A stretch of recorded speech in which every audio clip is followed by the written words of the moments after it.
If your company handed you stock options, there's one word buried in your grant agreement that can change your tax bill by tens of thousands of dollars. It's the difference between incentive and non qualified. Today, I'm breaking down exactly what that means, when it matters, and the trap that catches almost everyone off guard. I'm Matt Bremer, owner and wealth advisor at Queen City Wealth.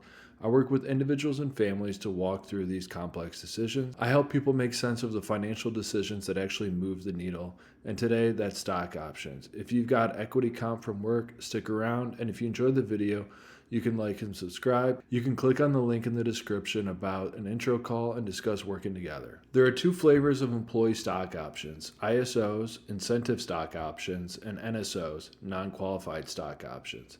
Here's what that means. An NSO is simple. When you exercise it, meaning you actually buy the stock at the set price, the difference between what you paid and what it's worth that day gets taxed like a bonus or at your ordinary income rate.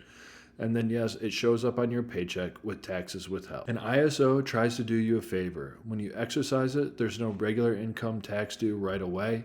And if you hold the shares long enough, the eventual gain can qualify for long-term capital gains rates, which, depending on your bracket, could mean 20% instead of 37%.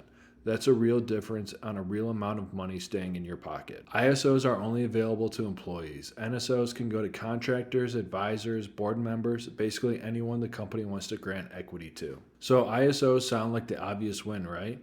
But here's the catch that you might not know: the alternative minimum tax, or AMT. Even though you don't owe regular income tax when you exercise an ISO, the gap between your strike price and the stock's fair market value still counts towards AMT. So it's possible to exercise your options, not sell a single share, and still get hit with a bigger tax bill the following April. People call this the ISO AMT trap, and it's caught a lot of smart people off guard, especially at companies where the stock value jumped a lot between grant and exercise. This is exactly the kind of thing where running the numbers before you exercise, not after, saves you real money. If you want that favorable capital gains treatment on ISOs, you have to clear two clocks at the same time. You need to hold the shares at least 1 year after you exercise and at least 2 years after the original grant date. Miss either one by even a single day, and it converts to what's called a disqualifying disposition, meaning you lose the tax advantage entirely and it gets taxed more like an NSO. And here's one more wrinkle. If you leave your job, ISOs typically have to be exercised within 90 days of your last day, or if they convert to NSOs automatically. That 90-day window trips up a lot of people who don't have the cash on hand to exercise right away. So how do you actually plan around all of this instead of getting blindsided? First, timing your exercise matters. A lot of people exercise ISOs in a single lump when the company IPOs or has a liquidity event, and that can push the AMT spread way up in one tax year.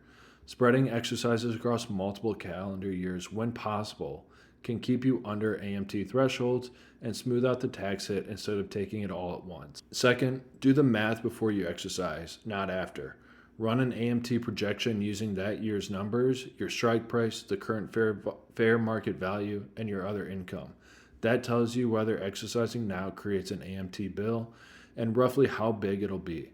This is not a figure it out at tax time decision. You want to know before you write the check to exercise. Third, think about exercise and hold versus exercise and sell.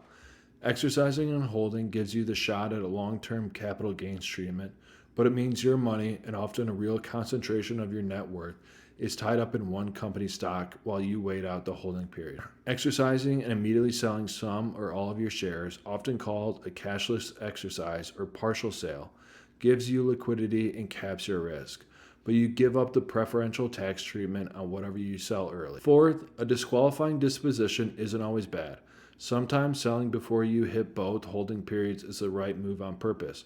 For example, if you need cash, or if you're worried about concentration risk, or the AMT credit math actually works in your favor, it's a trade-off and not an automatic mistake. Fifth, watch your concentration risk regardless of the tax angle. Even the best tax outcome isn't worth that much of a big chunk of your net worth if it's sitting in one company stock. Part of exercise planning is deciding how much you're willing to hold long term versus diversifying out of independent of the tax rules. And six, keep track of your AMT credit. If you do pay AMT on the ISO exercise, you may be able to recover some of that as a credit in the future years when your regular tax exceeds your AMT. It's easy to forget that this exists, and it's easy to lose track of the carry forward if you're not keeping the good records. Now, which is better? Honestly, neither one is automatically better, and it depends on your situation. If you're at a high growth company and can afford to hold shares for the long term capital gains treatment, ISOs can be a real advantage. But if you need liquidity sooner and you're already in a high MT exposure year, NSO's predictability might save you later. And your total compensation, your other income, your state's tax rules, and all that factors in too. If you've got equity compensation and you're not sure which type you have or what it means for your tax bill, that's exactly the kind of conversation worth having before you exercise, not after.